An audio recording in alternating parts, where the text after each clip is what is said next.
watching and listening to a very special edition of Open Bar on Tequila Aficionado Media on all of our channels and networks. I'm Mike Morales here in sunny Southern California. And that young lady is? I'm Marissa, also known as Tequila Encyclopedia, and I am in snowy New Jersey. New Jersey? Oh. Yeah, right across from New York City, actually. I'm very close to the city.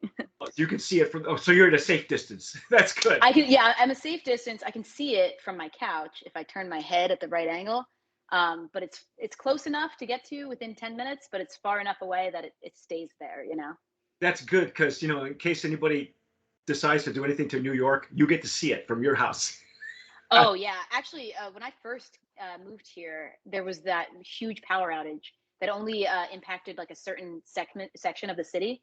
And it was fun to see from this side. You could just see it's all dark, that one part of the city. And then when the power went back, like watching it just like illuminate, it was outstanding. But we're not here to talk about New York, I bet, right? Yeah. No, we're here to talk about you, actually. Me? Oh, yes. Man. Okay. For those of you who are not aware, if you're not on Instagram, go to Instagram now, look up Tequila Encyclopedia. And this is this young lady, Marissa Pagano. She's wearing, she's fully branded. And she is part of the Techie Ladies. And Techie Ladies is a group of 3 young ladies who... I like how he keeps calling us young. I mean, I can't speak for the other 2, but I don't feel that young lately. But sure, young ladies.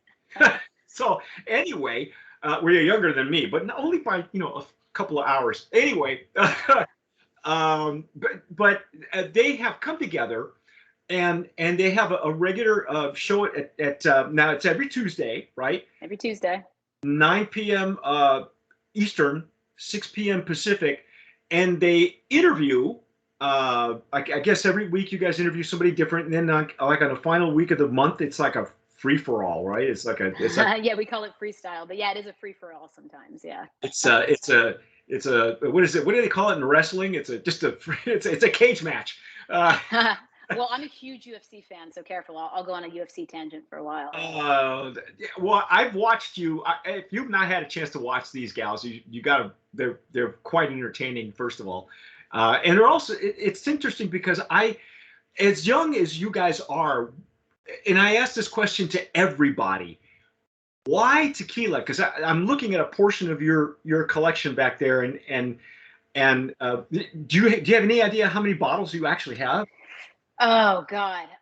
If the IRS is asking, I guess I could do a count, but if I had to take a guess, I know it's somewhere between probably 150 and 200. I haven't done an inventory lately, and I did a really big haul from siptequila.com around the holidays. So those are all open at the same time? Are they all open? No, God, no. So that's what the funny thing is. People walk in, and I have this wall behind me. I have another wall over there. I have another wall. And so people walk in and they see all these bottles of tequila and they go, whoa, whoa, whoa, whoa, whoa. You must be an alcoholic. But the joke is they're all full, which is how you know I'm not. There's only a few open at any given time. And I get a lot of criticism for that, actually. I'm really careful about opening bottles. And it's like the inside joke with all the people who watch our show. They go, oh, you know, send her a bottle. She won't open it anyway, which is kind of true. Because I really, really treasure the bottles, and I need to get better about opening them and enjoying them. I got to tell you from personal experience, I used to brag, especially when I lived in Texas. I used to brag about having the largest collection of empties, and I would save everything. And I got to tell you, when you move, I drove out from San Antonio, got rid of a lot of bottles, empties, and then stopped in New Mexico, where I had a storage unit for like 9 years, and I had more tequila there, tequila and mezcal. And this is not, you know, it's not one of those storage units that was, climate controlled. It was in the middle. You know, there's dust and sand and oh my God. Man. And I was pulling out boxes of stuff I forgot I had, and there was still some tequila in it. And it wasn't climate control. So even then, I poured a couple while I was moving. I was putting stuff in my U-Haul. Some of the juice is still good. It's like, oh yeah. But I got rid of so much stuff, and I don't have any room in here in California to keep as many empties. So I keep one of a Blanco usually, and then if it's not anything special, it just goes in a recycle bin because, you know, and I can't drink. You know, I mean, I don't have the shelf space, so I've got my stuff is in boxes in the living room, which is Yeah. interesting. Well, so this is actually like adjacent to my kitchen, and I could have used this wall for cabinets, but I prioritized tequila instead, which was an interesting choice. But I do think that it commands more attention than a wall of cabinets of uppers would. So very happy with the decision. And I don't think I could ever have a kitchen without a tequila wall now. Why tequila? What Okay, what? so it's When did you interesting. get involved in that?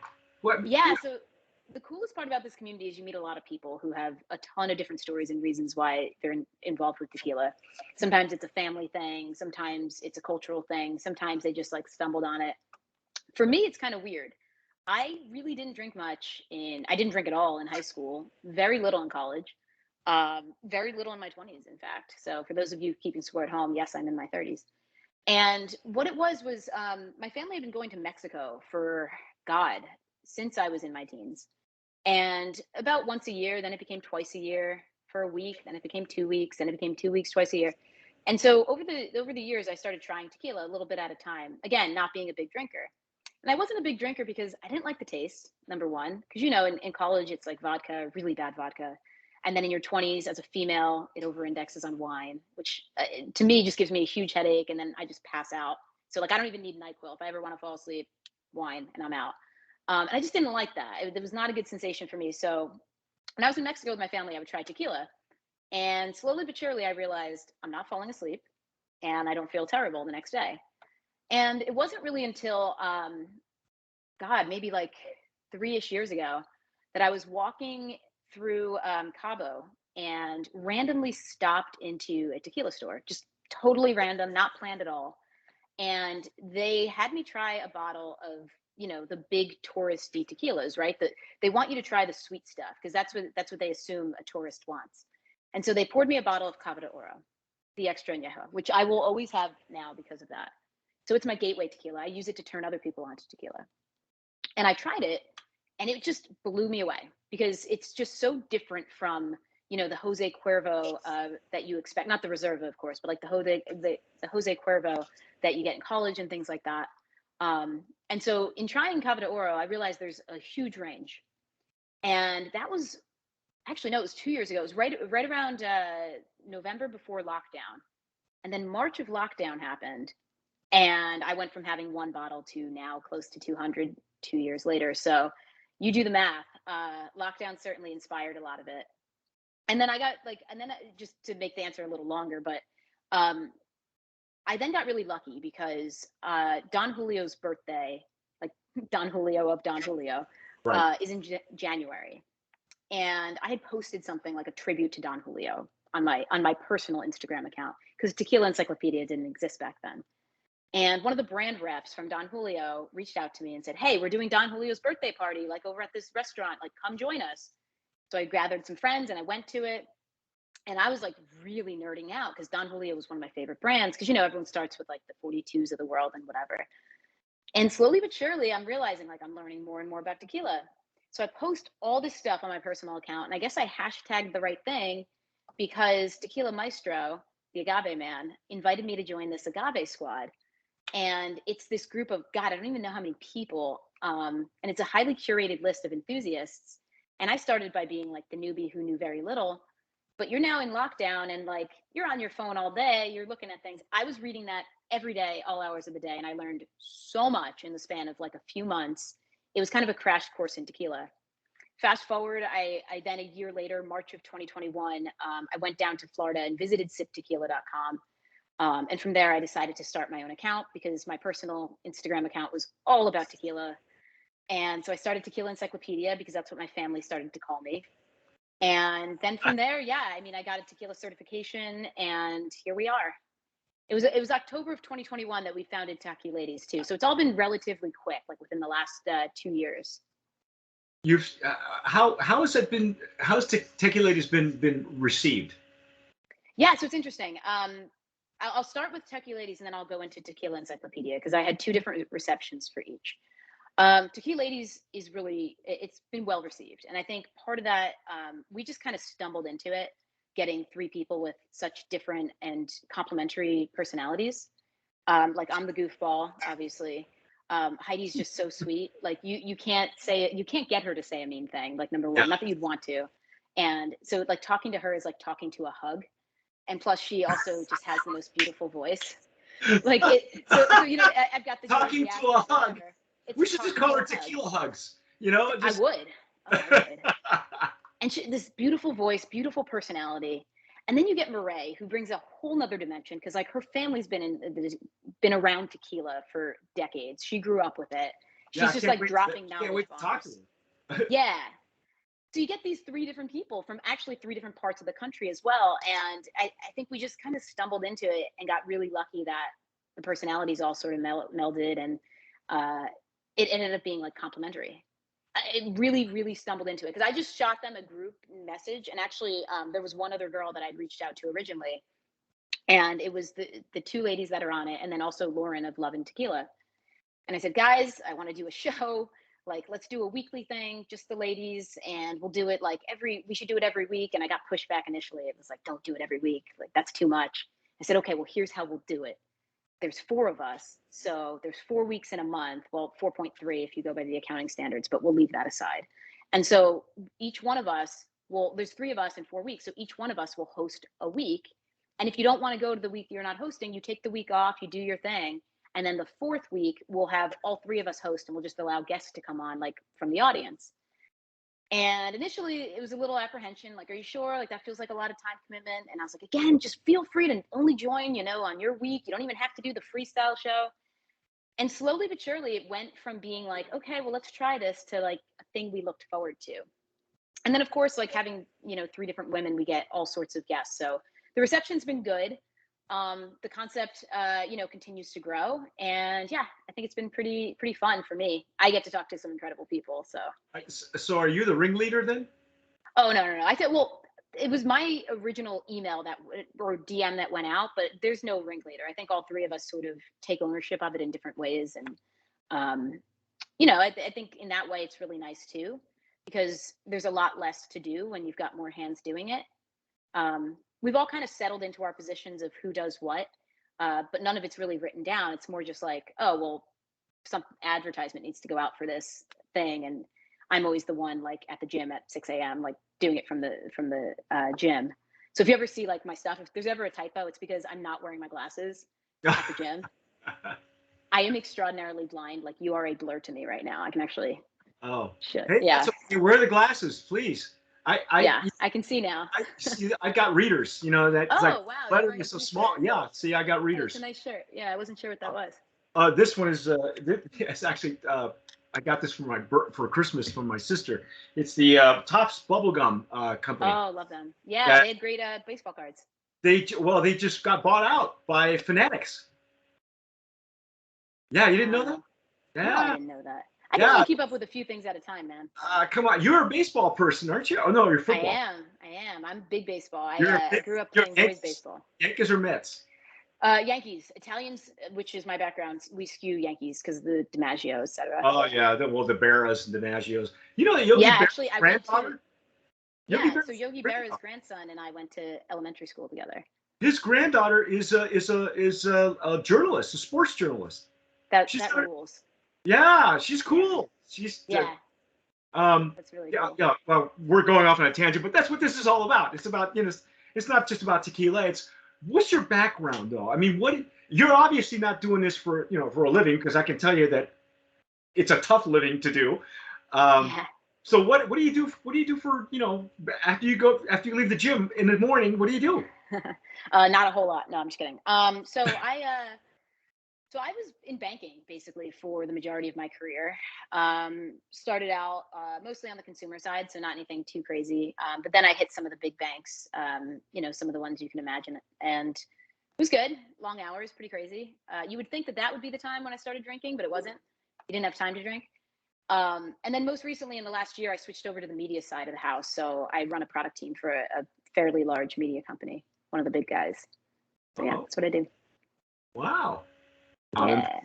So there's a lot Don't be. It's everybody comes from a different background. That's what I love about doing these interviews, is because I always want to find out how, because most people already know my story, but I want to know and I spoke to this with Heidi. If you haven't seen that interview, I'm sure by now it's probably out by now. It's Heidi. Just time just flew by talking to her, and you know, it's always fun.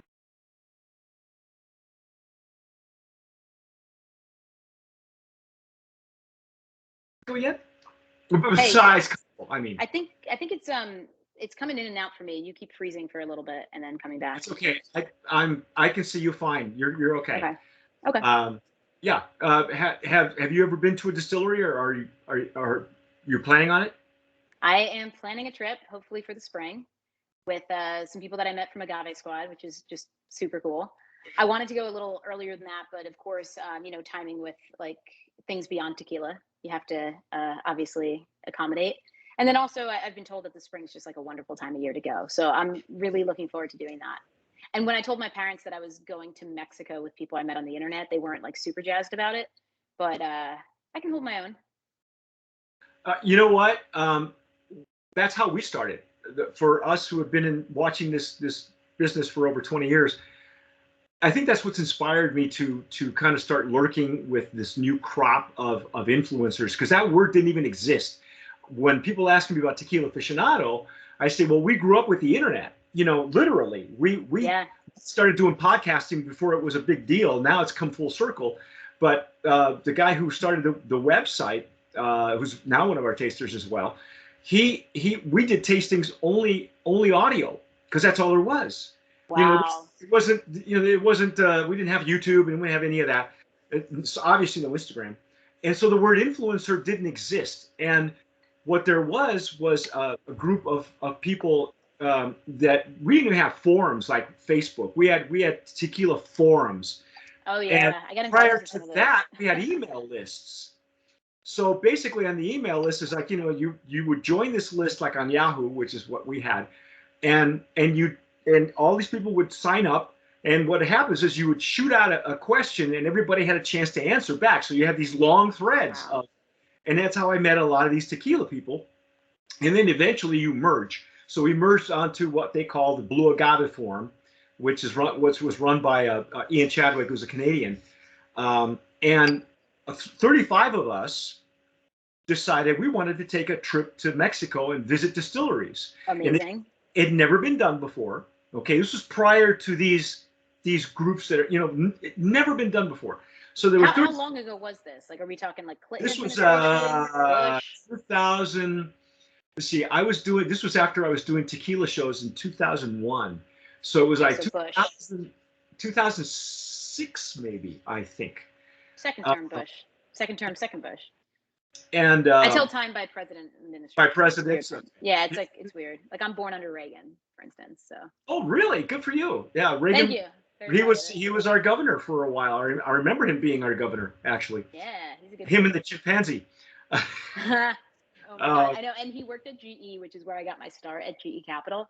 And so I had a picture of him on on like the back of a director's chair that said GE something theater, and he was turned around, and like I think there was a monkey. The whole thing was hilarious, and I had that on my desk for like the first few years of my career. At GE. Yeah, you know, California has a long history of having actors as their governor. So, you know, us too. They just don't act officially. Yeah, well, you know, what can I tell you? But anyway, so it's 2000. Politics. So anyway, yeah, that's how 35 of us met. And what I miss about that is the camaraderie that was felt, because, you know, that we were all from different walks of life, had never met each other, didn't know really what our backgrounds were, but we all knew that we had to meet and we had to do this. And I'm going to tell you that if this is how you're doing it, it's going to change your life. And it changed mine for sure. And I was doing tequila shows prior to that, when it had never been done before also. So, and that's what I miss, because what had happened was, after the forum idea died down and social media became a thing, you know, everybody migrated to Facebook and Twitter. And the generations that were involved in those were not they were not receptive to being helped or told that there's no worm in, you know, you get Yeah. flamed for no reason. And so now social media has become, you know, after our last president, become pretty much, you know, different. It's, you know, it's changed a lot. And so that's why now I lurk. And it wasn't until Lisa Peach, our managing partner, said to me, you know, you should watch these gals and these other people. And I said, geez, are you sure? Because my background has been in sales. In sales, Yeah. a sales background, you're always in competition. You know what that's like, right? You always want to get your, Yeah. Oh yeah. you got to beat your own numbers. You got to beat someone else's numbers. I beat my older brother being potty trained, so trust me, I know competition. Well, there you go. See, Yeah. how many people in your family? I have one older and one younger brother. We're all within 4 years, almost to the day of each other. So that's why I always say, like you were asking, like how reception has been, and in a minute I'll tell you about Tequila Encyclopedia's reception. But I always say, like, try me. You can call me any name. I've heard them all. Like, bounces right off. Really cute. Try again. like I've had trolls. like water off a duck. Yeah. So but anyway, so yeah, yeah. you're apprehensive about joining like this community because in the past Facebook was a little more predatory, not so fun. And then what did you think? You saw us. What'd you think? First impression. Hit me with the first impression. Um, here's what I will tell you. Okay. Okay. I have in Tequila Aficionado, I have a series of now 12 tasters, one in the UK, and for the longest time, for as long as Lisa and I have been putting this together, about probably the last 8-9 years, I have been seriously looking for females.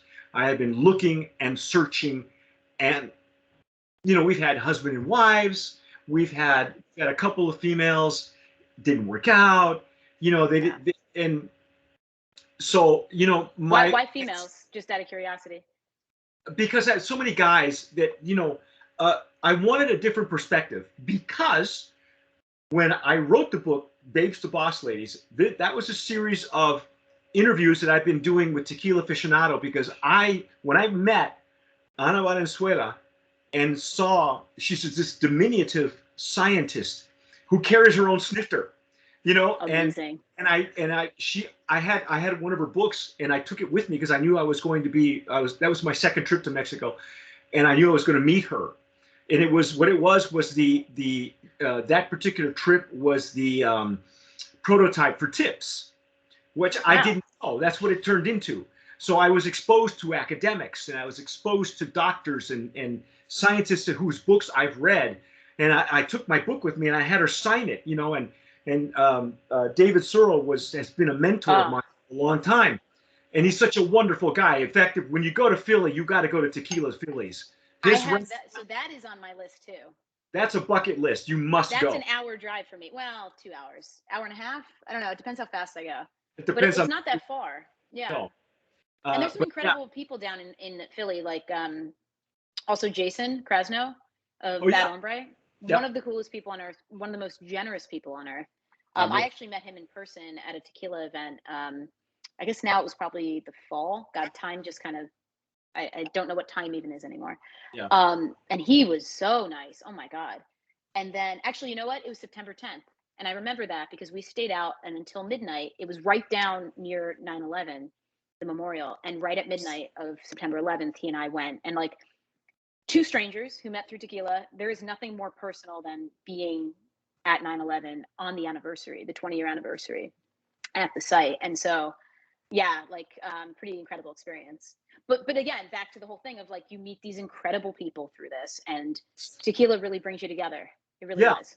And I missed that because the camaraderie was missing within the span of the expansion of the internet. It kind of lost its charm for me. So we started building Tequila Aficionado. So it's flying in the air. Now we have a magazine, for God's sake. Yeah, we do.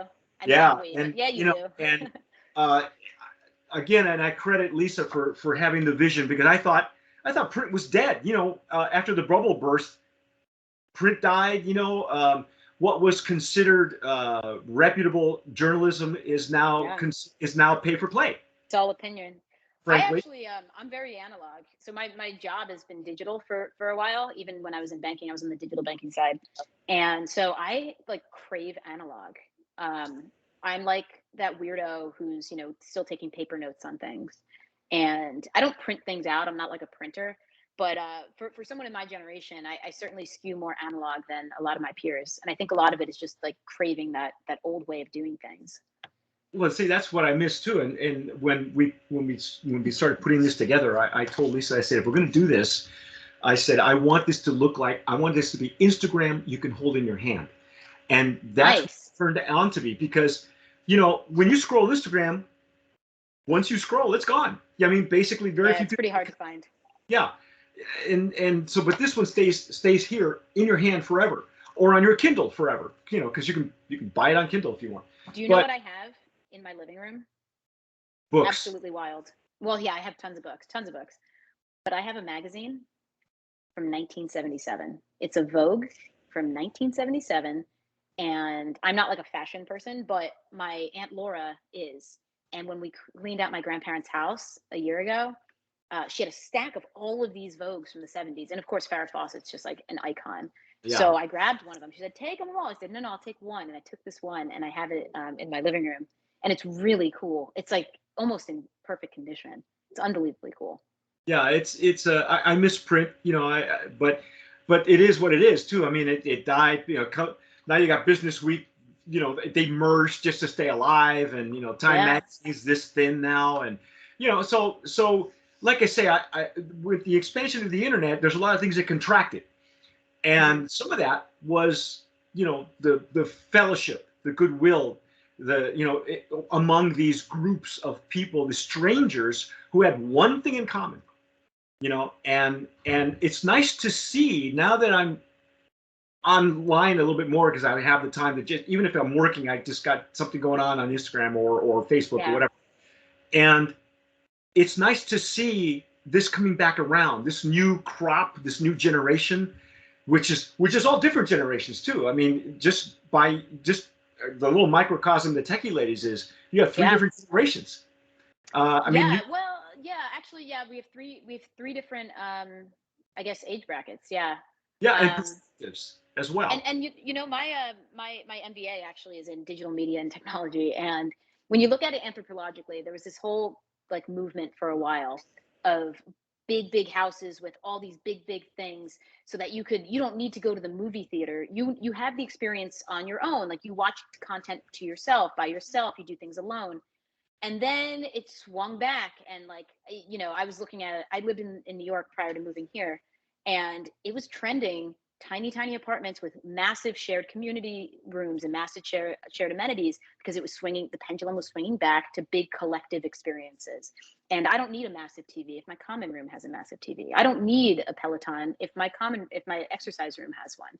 And it became this whole collectivism thing again, and it was going really well. And then pandemic hit, and now it's the rise of the individual. And I think that individual is now starting to go to the internet to get that collective thing. So we can all watch that same show that's live on TV from our own couch, but we're on Twitter, or I'm not really active on Twitter, but we're on Instagram, or we're wherever, and we're having that collective experience together while separate. So it's the merging of the two. Sorry, that got academic pretty quickly. No, that's cool. That's exactly where we should have. That's why they call you the encyclopedia. Well, it's funny because my family calls me that, and everything's relative, right? Like you call this young ladies, and you're like, well, compared to me. And so I'm an encyclopedia compared to my parents, and compared to my brothers, and compared to my aunts and uncles and friends. But in this community, it's wild. Some people know so much, and I actually know a ton more than I did. Every day you learn a bit more. But it's kind of funny to call myself the encyclopedia around these people, because they all know so much, and they're all willing to share it. Like no one calls me out on it. Well, that's not true. We all have There are trolls. people that will. I will tell you that depending on how social media and the internet continues, and Yeah. how we absorb it and digest it, um, there could be. I don't Yeah. know. It's almost like an agave shortage and glut. We have a For glut sure. of goodwill, and then all of a sudden there's a shortage of people are starting to snipe at each other, and it got really vicious, especially in the last 4 years. So like I said, I did a lot. We just did a lot of lurking and putting our nose to the grindstone, and now that's where we're at now. And so when I looked up and started to see people like you and you know all the guys too. It's not just, you know, I for years I used to say that I'm not a I'm not an average guy. I'm not one of those guys who you know watch football games on Sunday at your favorite bar or whatever. You know, I'm not one of those guys, and I never have been. So but having been a gym rat for a lot of my life, Yeah, let's do it. I Gym see. rat. Yeah. I got back and buys tomorrow, so I'm a little. Ooh, back I'm deflated. Back what and do you buys, yeah. back and buys? That's tough. I do 4-day muscle group splits, so chest and tries, legs, shoulders, traps, and back and buys. Okay, that's good. That'll work. You're young That's what I'm enough. saying. I can go to Mexico. I'm ready. I can. Yeah, good with Yeah. strangers. Well, I remember watching one of your episodes, and you were discussing MMA. You were choking a guy using a pillow or something. God, I don't. Oh, maybe that sounds like something I do. I don't remember that, but Yeah, I remember a it. belt is really nice too, or their own shirt. Like so a lot of guys wear collared shirts, and you can do like a nice cross collar choke that way. But I don't want to give away all my secrets. Yeah, you must be a tough date. Oh yeah, that's what my doorman says every time. He's like, "Oh, that poor sucker." Every time someone comes. Oh, look at you. So what do you gravitate to when you go to do must like tequila? So here's the thing. I know a lot of people who really like wine. I know a lot of people who really like whiskey. My whole thing is you don't have to like what I like. Absolutely not. You have to respect what I like though. And I would just like I've been so turned off by people who have defended Casamigos, for instance, or defended 818 to me, or defended like a number of tequilas that once I've sort of explained why you shouldn't, and they've said, well, it tastes so good. It's the best one. And they like counterpoint you without facts. Like that to me is a big turnoff. But generally speaking, I don't think I'll ever find someone, unless I date within the tequila community, who will like as much as I do. But if they respect it, like I dated someone a few years ago who would show up all the time with like a rare bottle of tequila, and I was like, wow, okay, sweet, like this is cool. And that's how I got my Herradura's Selección Suprema, which was very cool. But that you can't build a relationship just on gifting of tequila. I've learned that. So your tequila wall is a kind of a hall of shame of ex-boyfriends. Well, no, I don't have enough tequila for that. Come on now. So to me, to hear this, that you're going to go on this trip with people you don't know, it's been done before. And I'll tell you what, those relationships last a long time. Some of us have been, of course, life gets in the way. Some of the couples that I met are now divorced, and some of them have not. Some of them have retired now. Some of them are just collectors. It's an eye-opening. The first time I did it, it was really eye-opening to see the different personalities. And you had collectors. Right. In those days, you could carry your collection on the plane. I had a guy. There was a guy. I swear, he had a gunny sack. He had like a sheet. A bedspread or something. Yeah. He was carrying full of tequilas, and that's what he was carrying on a plane. You're so full of sheet. Yeah, full of. I know that's true. Sorry. Can't help the puns. Hey, And by the way, I'm drinking Cabal Blanco. It's freaking phenomenal. One of our favorites too. I have it in this bottle so that nobody asks me for it, because it's such a beautiful bottle that if I keep it up, when people walk in, they're like, "Oh, I want that one." I want that one. So it's a decoy. Although people thought that this is water before, which is a little dangerous too. Yeah, because Cabal goes down like water. It does, but in the morning you're like, "Oh, I'm thirsty. Look at this bottle," and jokes on me because I know what it is, but no one else really does, except now you. So that's okay, because I'll never see that bottle anyway, I'm sure. But anyway, so like I say, I'm please report to us how that goes for you, because sure. I think it's going to be a milestone in your life. I can tell you that for sure. And you'll either come up with some great relationships and great friendships that'll last forever, or not. But it'll be an experience for you, and I'm kind of anxious to see what your perspective will be once you come back. And how many days are you going to be gone? Well, we haven't gotten the specifics locked down just yet, but we have like a general time frame and a general list that we want to see. I did get a preview of what it's like to meet tequila enthusiasts from the internet, though, when I went to LA Tequila Fest in September, Hmm. and met a ton of people that I'd only really known from the internet. And it's interesting because some people are the exact same, and some people are so much more quiet than they are on the internet. And like you go to meet them, you're like, hey, and you go to hug them, and they're like all quiet. And I like to think I'm the exact same way. Um, but a lot of people aren't. And so it's funny how it translates in person.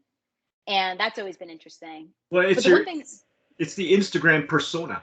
the persona, yeah. I mean, I come off a little more ditzy on our show than I am, because what I want to do is dumb down some of the questions for people who are just joining us who might not know as much, because we all start somewhere. And so I'll ask a really basic question like, what's a Tahona? I know what a Tahona is. I'm not an idiot, but I'm not saying you're an idiot if you don't know. But if I have a tequila show for ostensibly like a full quarter and a half and I don't know what a Tahona is, well, then I've got a problem. But if you're joining us for the first time and you don't know what it is, and we're just talking and we blow right by the word Tahona, you're not learning. So that's why I slow things down, and that's my persona, like the asking of the very basic question, which I think helps the audience, and it's been manifested through our growth, right? Like we've grown a lot more. We have regular weekly viewers who are always there. We have new people. Really depends, but so far it's been really great, and honestly, it's a highlight of my week every week. Well, you guys have hooked me. All the problem is that every time you're on, I'm in the gym, and so I have to listen in between sets, and then like Heidi kept trying to invite me. I think it was one of your freestyles. And it's like I Yeah, can't. we were trying to get you. Yeah, I can't hear you first of all, or I'm because I got to put it down, freeze the screen, and then go do my sets, because the worst part is cooling off. You know what I mean? Right. So, because those of you who are gym rats know what I'm talking about. Oh, I know what you're talking about. Do you work out by yourself, or do you have a spotter? I cannot have another person with me. Why not? I absolutely cannot. I don't. I hate classes. I hate people around me. I get in my own zone. I listen to my weird ass music. Am I allowed to curse? Sorry. And Yeah. I just do my thing, and I track my workouts. I'm meticulous about it, and it is my happy place. And I don't want anyone else there. I'm super outgoing until I'm at the gym. Then it's just me. So you have your headset on and you're listening. You're just. Sometimes I put the headset on without music. I just don't want people talking to me. Which the one thing COVID's helped is people are less likely to talk to you at the gym. But yeah, no, I don't have a spotter. I mean, I've adapted a lot of things because of that. Like I'll use dumbbells on press instead of a barbell for that reason. And I'll do things like that. But I switch up my workout enough that like I don't really do 1 rep max anymore. In your 30s, you learn you can't do too much of that. The joints will start screaming at you.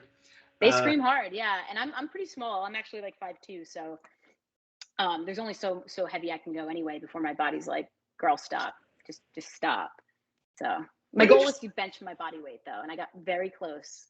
So I'm still working on that. What's your max bench?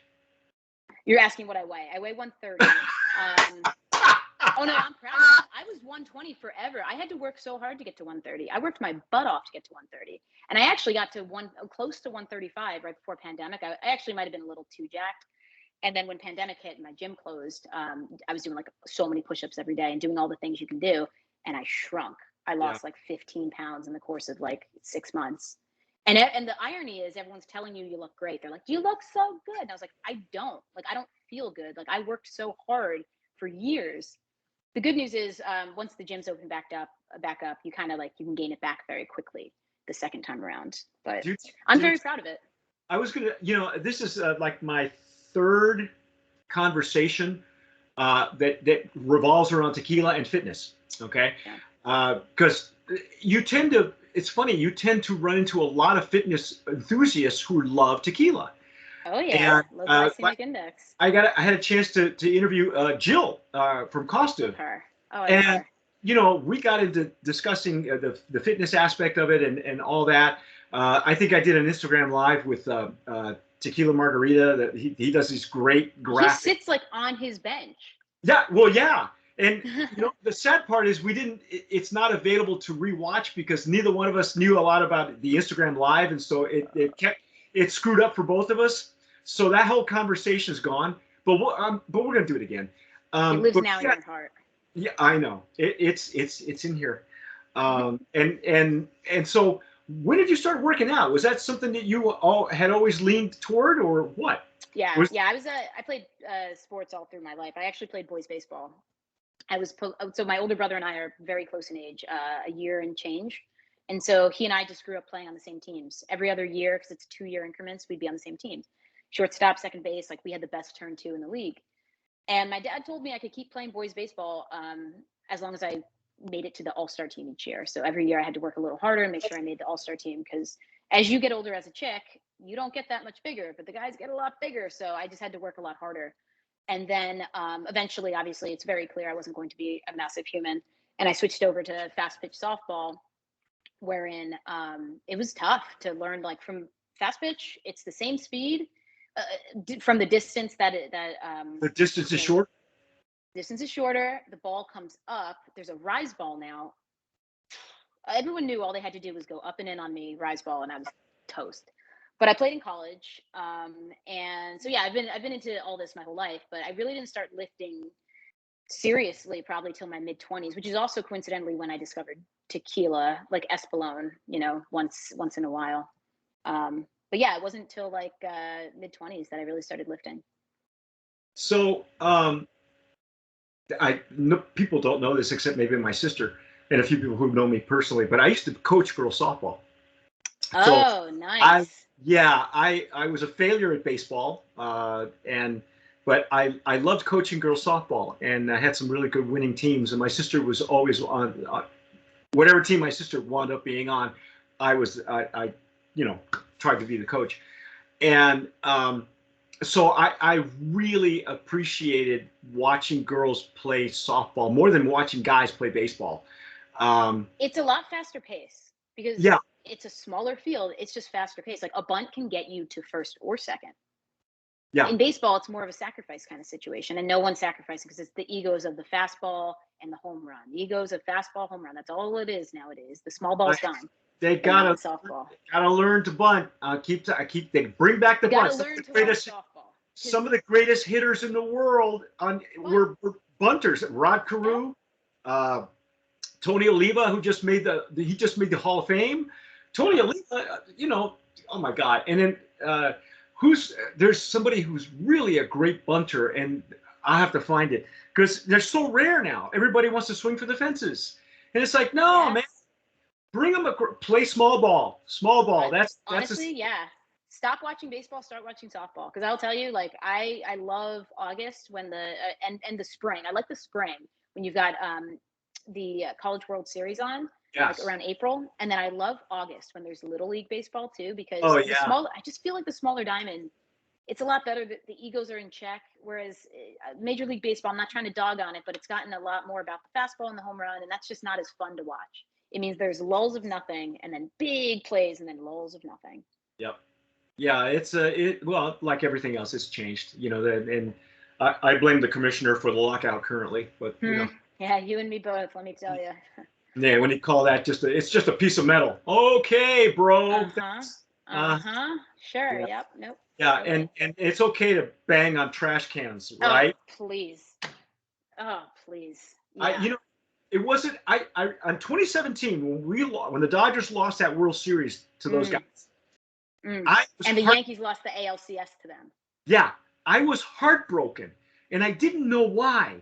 Because maybe I was finally had a chance to follow my team. I mean, I'm literally here growing up in this town here.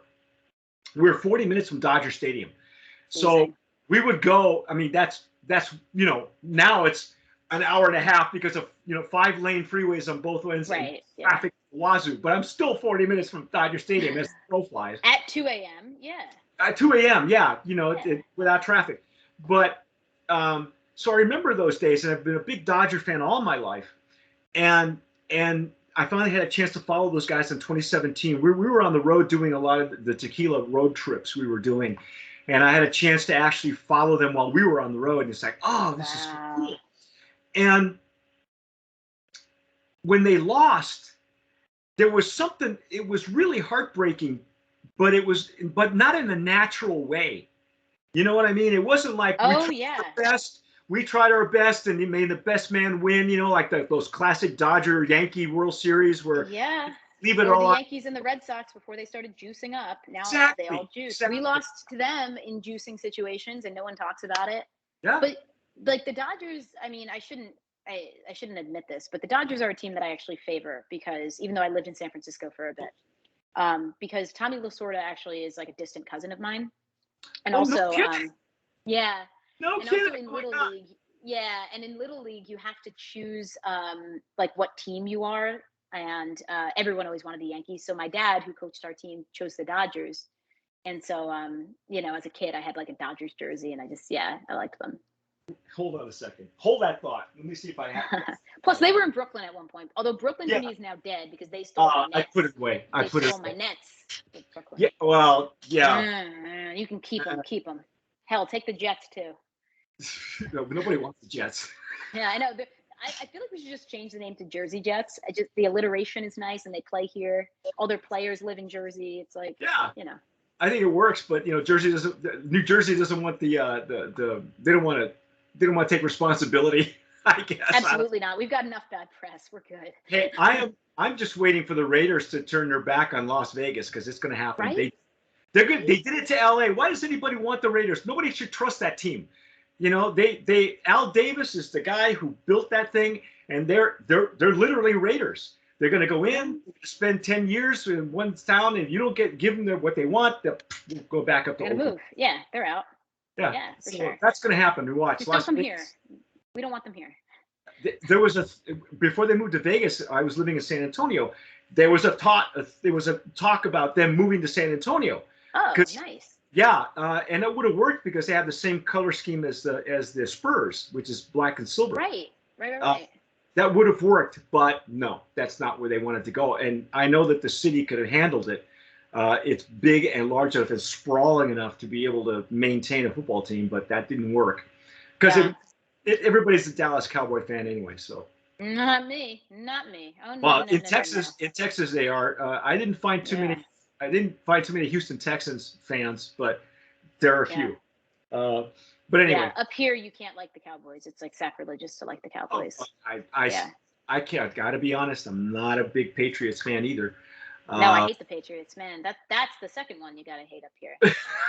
We hate all Boston. Although you gotta respect Tom Brady. You gotta respect him. Minus his like romantic life, leaving Bridget Moynihan while she was pregnant. But yeah, you gotta respect his craft. Just like I think Red Sox. He's built a great family. Yeah, but he left Bridget Moynihan while she was pregnant with his son. Yeah, well. Not gonna forget that one. Also, no. Jeter is the same thing. If you're a Red Sox fan and you say that you don't like Jeter, I don't think you're a baseball fan, frankly, because you have to respect him. Well, when that's why I hate what Carlos Correa said about Jeter. He wasn't that good. I go, really, bro? You're gonna say that now? Yeah, he's a free agent. And did you hear the Yankees are like, nope. Well, you read Dodger Twitter feed, and it looks like the Dodgers want him. No, you don't want him. We got to deal with Trevor Bauer. And Trevor thinks he's going to come back and pitch for the Dodgers. Really? Wow. Do you know who we really have a problem with right now? Who? He just signed with the Mets. He was with the Dodgers. He was at rental for a while. Yeah. Scherzer. Yeah. What the hell? Oh, I have a dead arm. Everybody knows that you just stopped. You stopped because you were afraid you were going to look for that $1 million contract. I have a dead arm, manager. I can't pitch anymore. And now he's digging himself a big hole. He had another article in the LA Times last week, and it gets worse. It gets worse. I follow his wife on Instagram. They're nice kids, but whatever. Well, yeah, but he didn't do his job as far as I'm concerned. No, you have the job and you put that first. Like you put the team first, and that's not a thing anymore. Like that's like the bunt, right? It brings you back to the bunt. You put the team first, and that's not a thing. And that's one of the things. Not to segue into tequila, but that's one of the things that I really like about the community. I mean, we've all faced trolls. I certainly have, and I had one in particular, kind of recently. I bet we have mutual trolls. Oh yeah, there's a few that just like are common trolls. But I had one who basically I posted something. I can't remember. It was pretty basic. and I think it was What's a Nom or whatever. And this guy, and it's always a guy, I'm sorry, but it's always a guy, goes in and just is like, oh, I bet she doesn't even know that. Oh, I was talking about like reading books or something, like reading a book to learn. And he's like, I bet this girl only reads books to learn about tequila. First off, there's nothing wrong with reading books. Second, like, is that even a criticism? And it happened like, I guess either late on the West Coast or like early enough on the East Coast that I didn't see it. And the tequila community came in and defended me before I even saw it. Like I went and saw it, and they'd already like Mama Bear, like Heidi was in there, Mama Bear, and she was just like boom, boom, boom. And when Heidi defends you, she does it in a way that you still want to hug her. Like even if she's like telling you you're wrong, you're like, she's so nice in her delivery. So yeah, I really loved that about it. But I actually like my criticisms didn't really come until I showed my face. When I first started the account, it was all pictures of tequila bottles and no subjectivity. All of it was just like this bottle from this nom, that this. And then I realized, like, what am I, like a literal encyclopedia, which was kind of the vision initially. I thought, no, let's make it more fun. So I posted a video with my face on it. And if you go back and look, I look fucking terrified, and the whole thing's a mess. But then as it progressed, I learned like use lighting and like talk to the camera, be more fun, use your hands. Because I was kind of like, I'm drinking tequila today, and this is what you do. And so I think we should point out right now that you're Italian. So you're like me. Anybody with a Latin background is just going to you speak with your hands. I have to practice to just keep my hands in one position. Yeah, I sit on them sometimes so that I don't. Oh, I've been putting them behind my back while I'm talking to you so that I don't do it. No, but you have to learn to shut up too. That's a hard part. I learned that. Never. I learned that when I was in radio. Yeah, did I ever tell you I was a smooth jazz DJ in New Mexico? Yeah, I was a turntable DJ. Oh, were you? That's what I did because I didn't drink that much in college. So I DJ'd a lot of the parties. Do you still scratch, and do you still have your? No, I sold my tables like right out of college, and then during pandemic, I like found my old laptop and I tried to do it without the tables, like just virtually. Yeah. It's not the same, and I sucked, but it was fun. Oh my goodness! Wow, we've gone everywhere, man. Yeah, for sure. Okay, so. I know from watching you that, and I asked this, I just asked a gentleman, in fact, the brand owner of this brand, which you should definitely try, Gran Diamante. Hold on. Gran Diamante, mira. Oh, yeah, I have that coming, actually. I have that coming in the next few days. Excellent. Yeah. I just interviewed Charlie Bottles, Charles Harris, who is one of the three owners.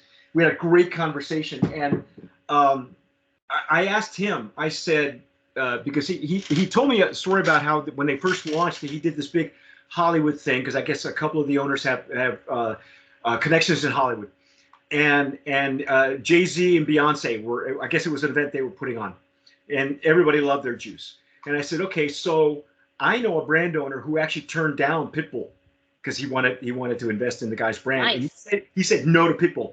And when Armando calls you and says, I want you to DJ my show, you're going to say, of course, Yeah, you don't say no to he said Pitbull. No. And of course, thankfully, he's found actually a really good brand. Espanita is a great brand. And hopefully Pitbull has, right? Is it mezcal or is it tequila? It's tequila. He also has a vodka, but that was a different thing. This tequila, he's going to do things with it. Anyway, so I asked Charles. I said, "Have you had feelers from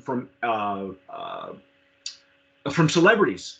And he said, "Yeah, but if we take on a celebrity at this point, it'll be only as an investor. I don't want him to be the face of the brand." And I brought up what happened to Ambar with Krasnow, who was recently just was he killed off in the reboot? Well, yeah, that too. Killed him off in Sex and the City, and Just Like That, they call it. Yeah, I haven't seen it yet. I actually just watched that episode right before this because I had a little time to kill. Oh, okay. And his brand is really good, but see, that's the problem is you just never know you know, what's happened 20 years ago, and all of a sudden someone's going to bring it up because of the current culture now. High profile problems, man. High profile problems. And if you want a Yeah, shortcut, you got to pay for what the shortcut can bring as well. There's no yeah. shortcuts in life. Yeah. No, especially when it comes to really good tequila, because if you take shortcuts, you're a brand owner, you can't be happy. I just I don't see, you know, maybe investors as a group can be happy because they're starting to see Yeah. them roll in, but if you're the front man, how can you be happy if you If you know? don't know better. Yeah. Yeah, I mean, like, well, I don't know vodka. Like, if someone, like, if I got big enough eventually that someone was like, I want you to front the vodka, and for whatever reason, they're like, hey, here's the ROI. It's like 10%, and it's crazy. And you're like, all right, well, that outpaces inflation. I don't know enough about vodka to know, like, if they're doing it right. And I personally wouldn't want to put my name on something without knowing that they're doing it right. But a lot of people don't mind. They look at that bottom line and they're like, it's good. And truly, I can't say that I wouldn't, because if someone offered me millions of dollars, maybe I would, right? I don't know. But once you do that and you don't know anything about the tequila, there's no pride involved. There's no pride element. Like, there's so many tequilas out there that they do what they have to do for the bottom line. I mean, I use Casa Dragones as that example all the time. It's the pricing is so out of whack with the quality. It's all smoke and mirrors marketing, and they the bottle's not even beautiful. It's literally the plain bottle, but they found a way to. I bet they spent more money on the market testing of that particular shade of blue than they did on what's inside of it. And so, well, it's Tiffany blue, you know. it's just somebody surprised me. So for Christmas, someone surprised me and actually gave me a bottle of Casa Dragones. But it gets worse with Tequila Encyclopedia etched into it. Oh yeah, And my yeah. logo etched That was a into it. program that they have. Yeah. Yeah, but I don't. What do I do with this? What do I do with this bottle? Here's what you do, and I tell this to everybody that I told this to Heidi. I'll tell it to everybody else and I do it all the time. Have yourself a library of diffuser-made tequilas, and Oh. the reason is because there are several distilleries that use a diffuser, and we have a list from our Untitled course that we constantly update. We know where they are. And where they are. well, yeah, but everybody knows where they are. Anybody who anybody. Yeah, no, I got a list in my Yeah, head as well. but Yeah. but what happens is it's good to have that because number one, if you want to get rid of the juice, you give it to your friends who don't know any better, right? But secondly, if you're doing tastings or you're teaching, I mean, I'm sure you've had people over, you know, 4 or 5 friends at the house, and you want to know more, and you're gonna put out some, you know, you're gonna give them a variety. You're gonna do a flight with them, and you're gonna talk through it. And invariably somebody's gonna say, well, what about Terramana, or how about Casa Dragones, or how about Casamigos? And you gotta have shots to the heart. I know, but you gotta have those bottles there so that they can taste the difference. Because one is a gateway. I get that. Do I need to buy them? Because why should I support them? No. Well, for us, we don't buy anything. In 22 years, we have not made a dime on any of our tastings. Everything is sent to us as samples. We request them. If they don't want to send it, that's cool, but they eventually do. So I don't buy anything. I can imagine that this hobby of yours has cost you a lot of money, but you probably have that kind of disposable income. When you do this for a living, that's not how it works for us. You know, number one, we have an FTC disclaimer on all of our videos. We have to have it there by law.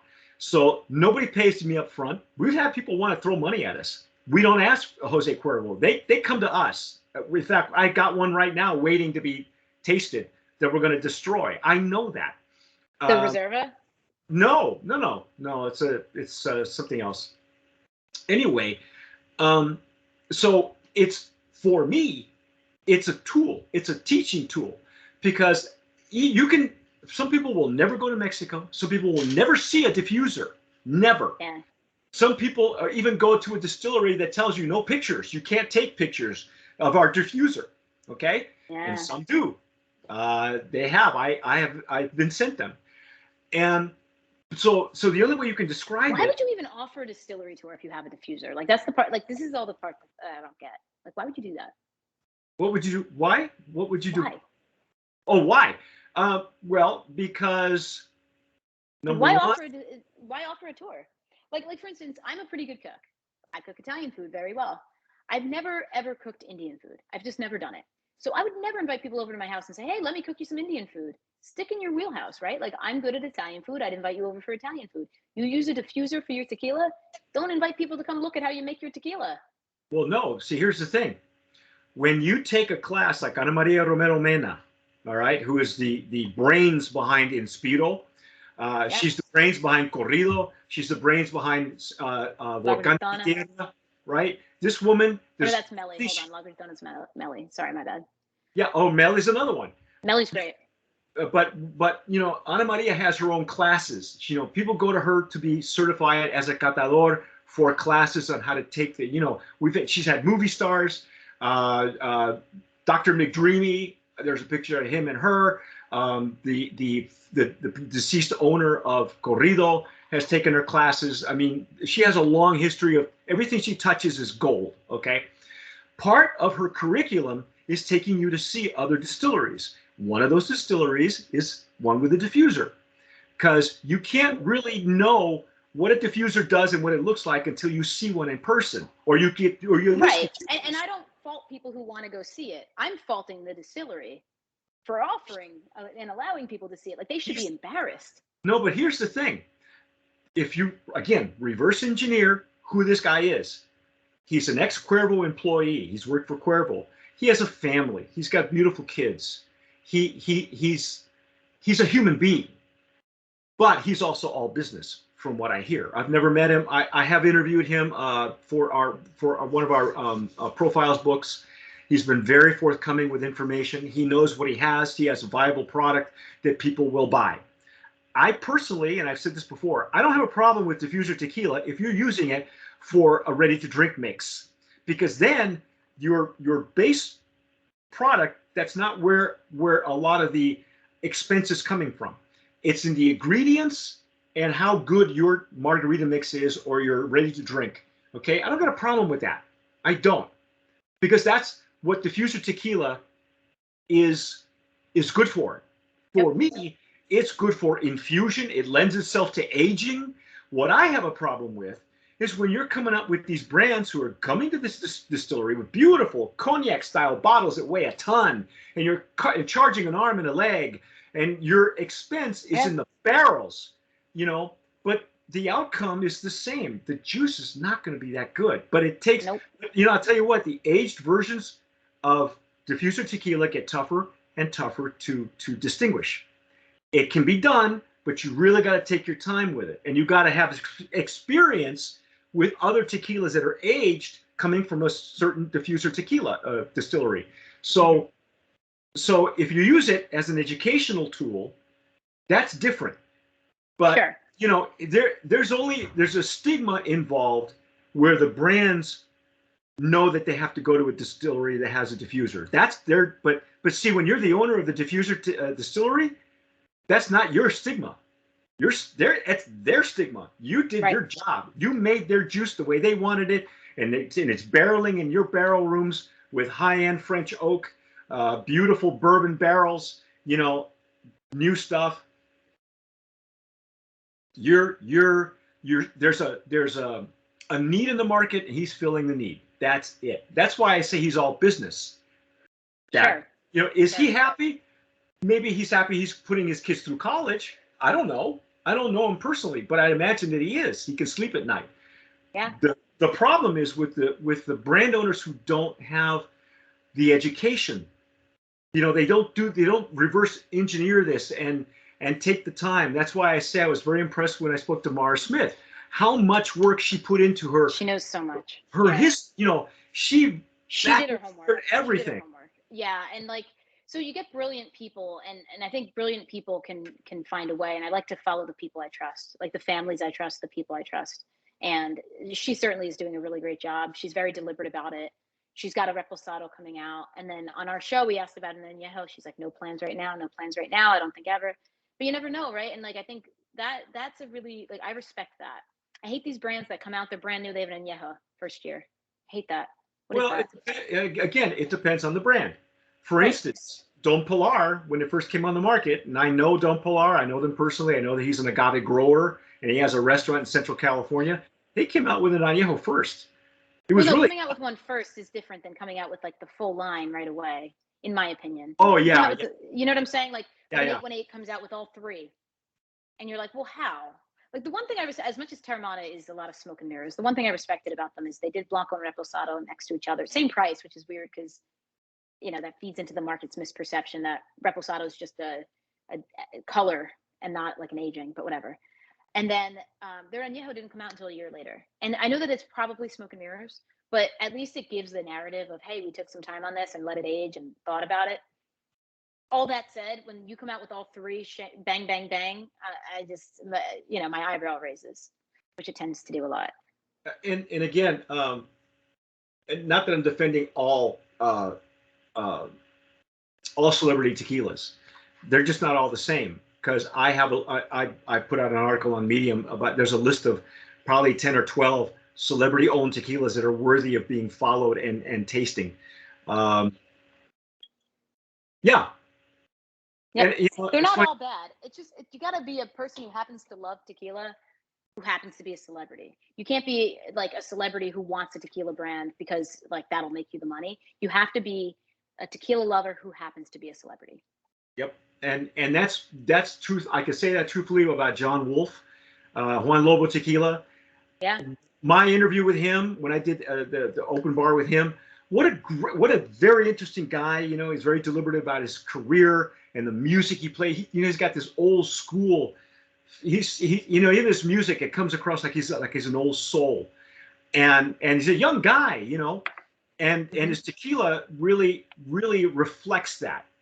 And that's what I like. I like, if they're going to be a celebrity, I want that tequila to reflect what I like about the celebrity.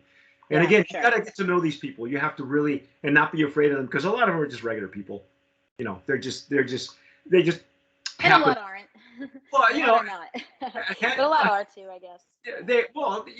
Some of them happen to sing for a living, but or others are a drummer, for a big band or something. But there are several that are still reputable and probably not as well known. I mean, obviously, you don't have 5 million followers, and haven't sold 600,000 cases in a year and a half. Like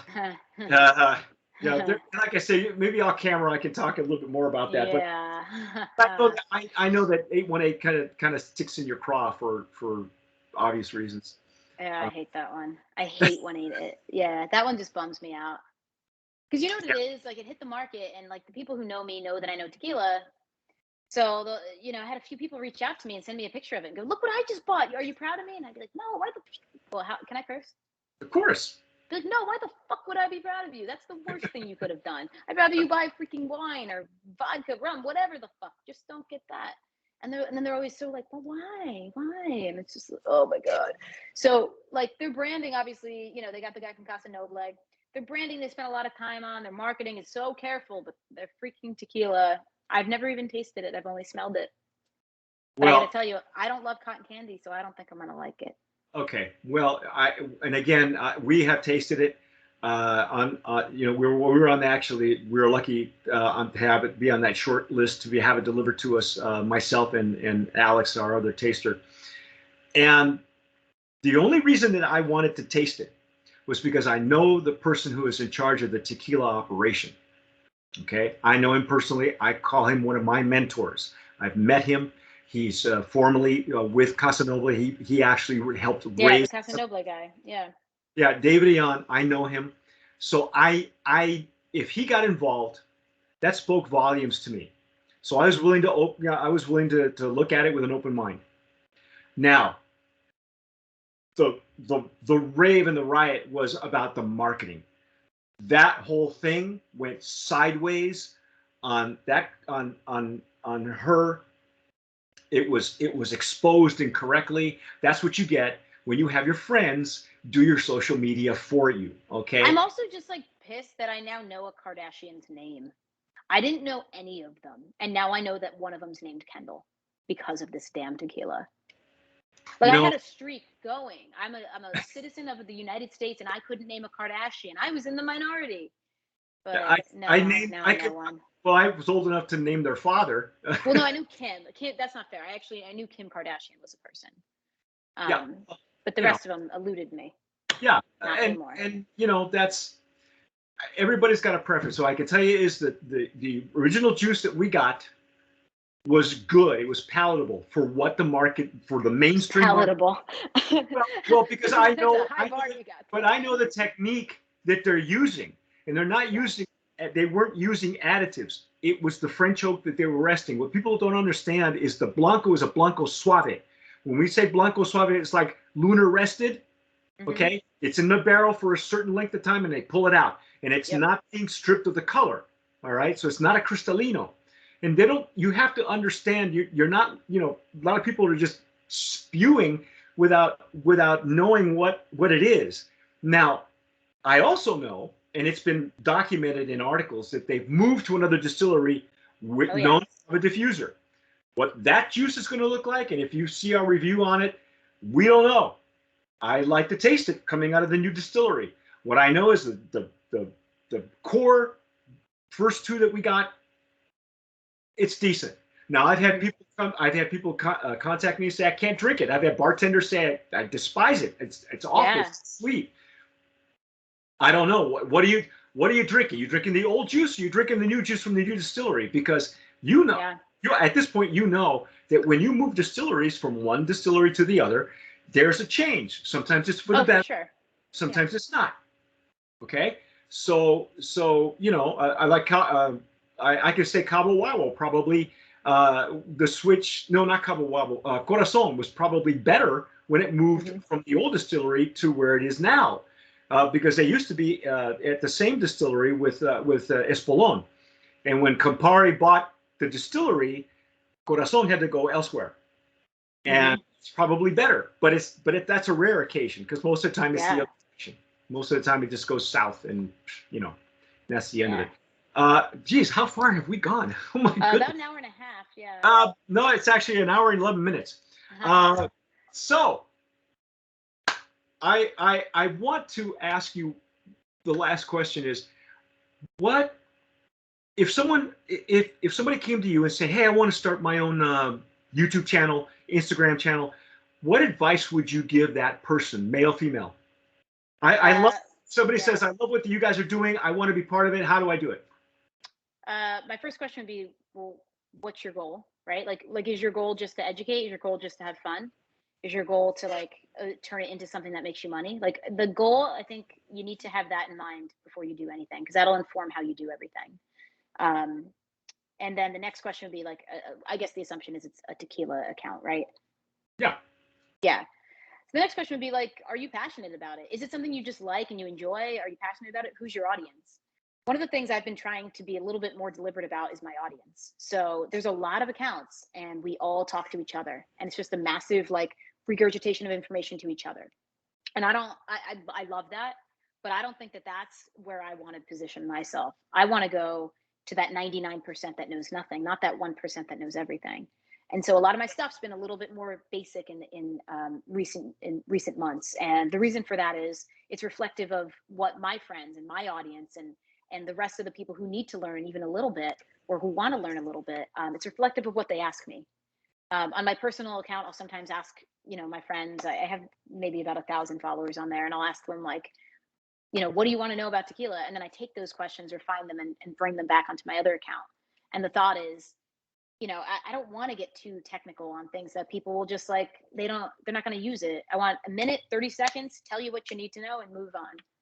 And that's kind of what I would tell someone, like, figure out what your niche is. Is your niche going to be like education? Is it going to be fun?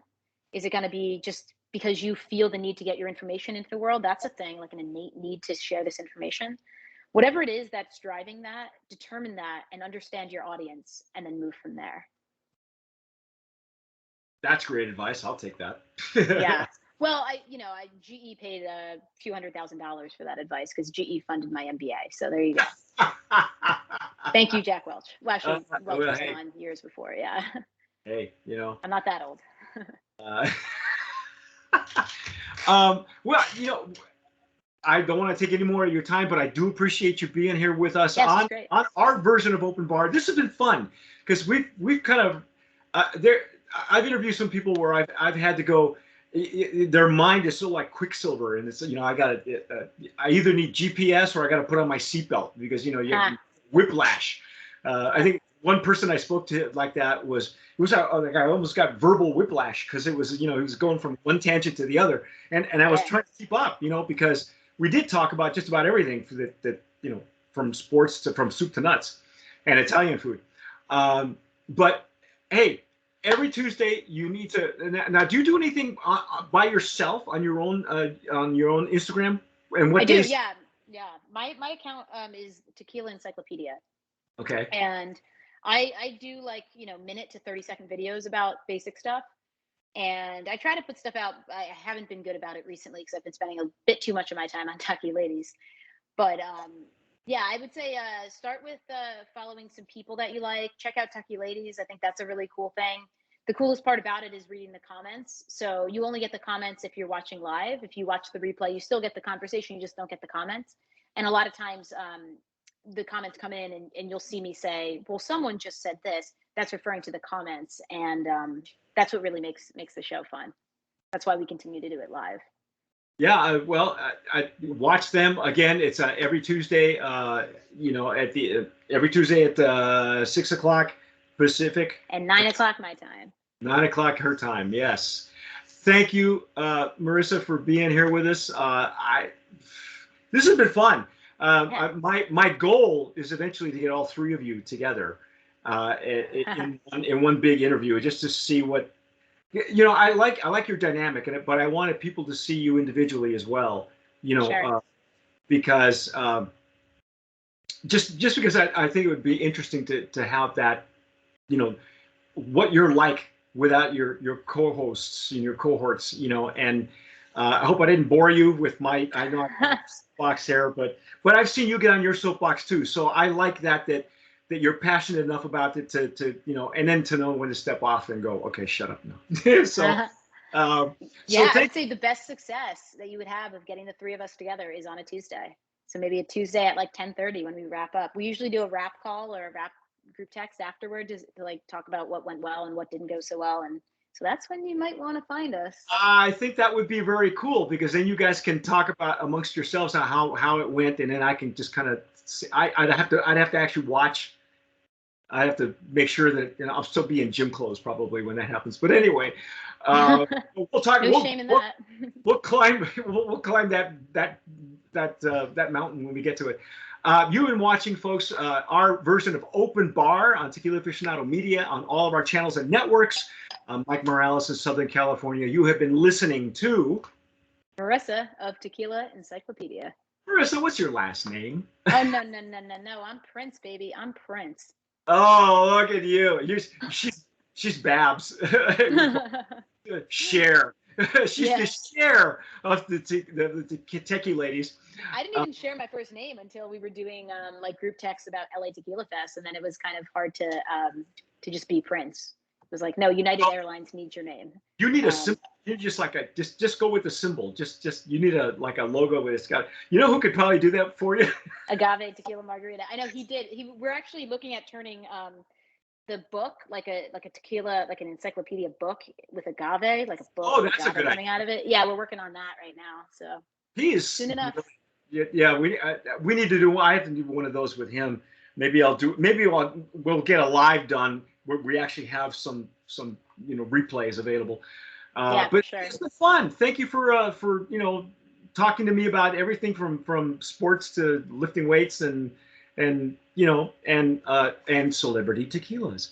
Right. But hey, whatever you do, folks, please subscribe to our YouTube channel, hit the notification bell, give us a like because that helps us with the algorithm. Because we all know that the algorithm now rules our lives. And whatever you do, tomar sabiamente.